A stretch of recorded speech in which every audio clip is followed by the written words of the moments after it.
박형준의 생각TV. 네, 안녕하십니까.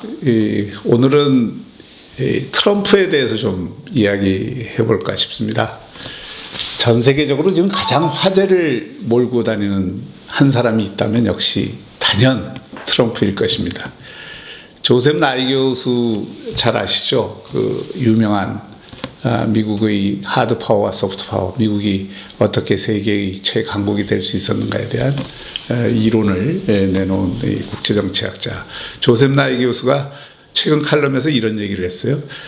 2018년에는 트럼프가 타임지가 선정한 인물이 아니었지만 2019년에는 타임지가 선정한 인물로 이 트럼프가 꼽힐 가능성이 제일 높다, 이렇게 말씀을 했어요. 트럼프 대통령은 항상 이슈를 몰고 다닙니다. 우선 트위터를 통해서 매일 직접 몇 가지 메시지를 날리고요. 그 트위터는 팔로워가 6천만 명이 넘습니다. 저도 매일 트위터를 통해서 트럼프 메시지를 받고 있는데요. 트럼프를 통해서 국민들에게 자기가 전달할 메시지를 바로바로 그냥 던집니다. 그 트위터가 밑에 참모들과 충분히 수기를 해서 나오지 않고 있죠. 그래서 때로는 청와대 참모들도 당황할 때가 많습니다. 백악관이나 행정부에서 그 트럼프 트위터를 설명하기 바쁜 모습들을 우리가 흔히 봤습니다. 트럼프 대통령은 그런 의미에서 과거의 대통령하고 완전히 다른 모습을 갖고 있습니다. 이슈를 몰고 다니죠. 그리고 전통적인 국정과 외교의 리더십, 미국 대통령의 그런 리더십이 잘 준비되고 체계적이고 정돈된 그런 메시지를 던지는 리더십하고는 완전히 다른 스타일의 리더십이죠. 이코노클래스틱 리더십이라고 이야기를 하는데, 소위 말해서 우상 파괴적인 리더십을 발휘하고 있다. 그러니까 대통령이 스스로 어떤 우상이 되려고 하기보다는 스스로 우상들을 파괴하는 이런 그 리더십을 보이고 있다. 트럼프에 대한 평가는 극과 극을 달리죠. 한쪽에서는 거의 파시스트에 비교를 하기도 하고, 다른 한쪽에서는 대단히 천재적인 판단력을 갖고 있는 머리 좋은 리더로 묘사되기도 합니다. 저는 이 트럼프 대통령의 리더십이 전 세계에 엄청난 영향을 미치고 있을 뿐만 아니라 대한민국의 현재, 그리고 대한민국의 미래에 대해서도 상당한 영향력을 행사한다고 봅니다. 미국 대통령의 리더십이 전 세계에 주는 영향이 워낙 크지만, 특히 한국과 같이 한미 관계라는 게 국정에서 가장 중요한 요소 중에 하나인 이런 나라들에서는 미국 대통령의 리더십이 어떻게 전개되느냐가 큰 영향을 발휘할 수밖에 없죠. 더구나 트럼프처럼 대통령의 퍼포먼스, 대통령의 어떤 그 일의 수행 과정이나 그 능력이 전체 이 미국의 국정뿐만 아니라 세계 정세에도 큰 영향을 미치는 경우에는 더더욱 이를 주목할 수밖에 없는 것입니다. 그래서 트럼프 대통령을 오늘 다루는 이유는 리더의 퍼스널리티와 국정 수행 능력 간의 관계도 좀 한번 볼 수 있는 좋은 소재이기도 하지만, 지금의 미국의 세계 전략이 뭐냐, 그리고 그 미국의 세계 전략을 트럼프가 어떤 방식으로 대변하거나 또는 일탈하고 있는지, 그리고 또 그 과정에서 한국은 그 트럼프 리더십을 제대로 이해를 하고 있는 것인지, 또는 미국의 세계 전략을, 또는 미국의 그 동북아 전략을, 대북 전략을 제대로 이해하고 있는 것인지, 거기에 따라서 우리가 우리의 그 이익을 극대화하기 위한 외교를 펼치고 있는 것인지, 북핵 문제나 이 한미 관계 문제가 진짜 없는 것인지, 이런 것들에 대해 다 관련된 이슈입니다. 그래서 소위 트럼프 현상이라고 하는 것을 통해서 이런 문제들을 한번 종합적으로 진단을 해보고자 합니다. 그 트럼프를 어떻게 볼 것인가는 미국에서도 하여튼 입장들이 굉장히 갈리지만, 우리나라도 좀 입장이 갈리는 것 같아요. 이거는 좌파와 우파 사이에도 갈리고, 우파 내에서도 트럼프 대통령을 어떻게 볼 건가가 상당히 그 시각이 다릅니다. 그래서 때로는 좀 논쟁적인 주제이기도 하고요. 가령 뭐 비핵화와 관련된 북한 협상에 관해서 우파의 일부는 트럼프 대통령이 정신 빠진 지도자다 뭐 이렇게 한때 공격을 하기도 했고, 또 한쪽에서는 트럼프 대통령이 굉장히 고도의 전략을 갖고 움직이고 있고 그런 면에서 잘하고 있다 이렇게 평가를 하는 입장들도 있습니다. 크게 보면 세 가지 모델이 나오는데요.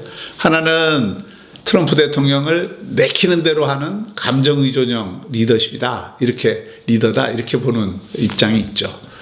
맨날 트위터 날리고, 그리고 이 소위 그 바브 두드워드가 쓴 책에서 묘사한 것처럼 맨날 참모들 얘기를 건성건성 듣고 자기 마음대로 그 내뱉고, 또 그래서 늘 어디로 움직일지 모르는 불안감을 조성하는 그런 감정적 리더, 이렇게 미국에서도 그렇게 보는 사람들이 있고 우리나라에서도 그렇게 보는 분들이 상당히 있는 것 같아요. 두 번째는 계산에 밝은 지도자다 이렇게 또 보는 분들이 계세요. 계산에 밝은 실리형 지도자다. 그렇죠. 트럼프 대통령이 The Art of Deal, 협상의 기술이라는 베스트셀러를 썼던 저자고, 거기서 나오는 협상의 기술들은 사실 기업 현장에서 아주 잘 써먹었던, 또 잘 통했던 그런 어떤 내용들이 많이 나오거든요. 또 거기에 썼던 협상의 기술들을 지금 국정 운영하는 데에도 많이 쓰고 있다는 게 곳곳에서 확인이 됩니다. 그러니까 협상의 달인이다, 귀재다. 협상이라는 건 뭘 얻기 위한 거죠? 실리를 얻기 위한 거잖아요. 그래서 손해보는 장사는 안 한다. 이게 이제 트럼프의 원칙이고, 그래서 손해를 절대 보지 않는다. 그 협상은 뭐 중국이나 그 러시아 같이 소위 전통적인 미국의 적대국들 뿐만이 아니라 유럽이나 전통적인 우방들, 뭐 독일이든 영국이든 프랑스든 이런 나라들한테도 해당이 되는 것이고, 일본이나 한국과 같은 아시아의 동맹국들에게도 해당되는 거죠. 협상을 하되 손해는 안 본다. 또 그 예 중에 하나가 나프타 개정협정을 하면서 멕시코하고 캐나다가 두 손 두 발 다 들었잖아요. 그냥 뭐 꼼짝 못하고 미국이 하자는 대로 다 해줬거든요.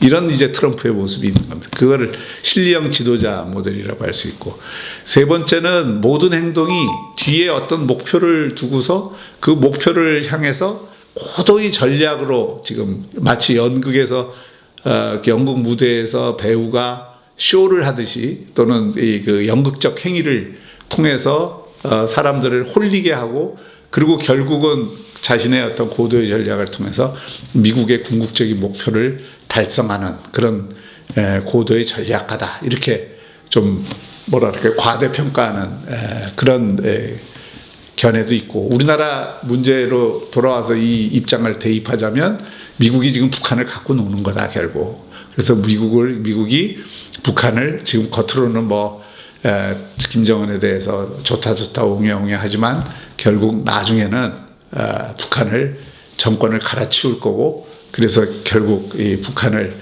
평정할 거다, 이런 기대 섞인 희망까지 표현하는 그런 일부 또 이 농객들도 있더라고요. 되게 이제 이 중에 어느 거겠죠. 이런 게 섞여 있거나. 근데 대개 보면 오히려 지금 현 정부에서는 트럼프가 상당히 감정의존형 리더다라고 하는데 방점이 두어져 있는 것 같아요. 그래서 미국의 어떤 주류 사회나 미국의 기존 언론이나 의회나 이런 데에 또 그 국무부나 백악관의 참모들보다는 트럼프 자신을 공략하는 게 제일 쉬운 방법이다. 그래서 트럼프의 비위를 맞추고 트럼프의 어떤 감정이 상하지 않도록 하고, 이런데 이제 주력하는 모습을 보였고, 그거는 대한민국 정부나 김정은이나 똑같이 그런 전략을 채택하고 있는 것 같습니다.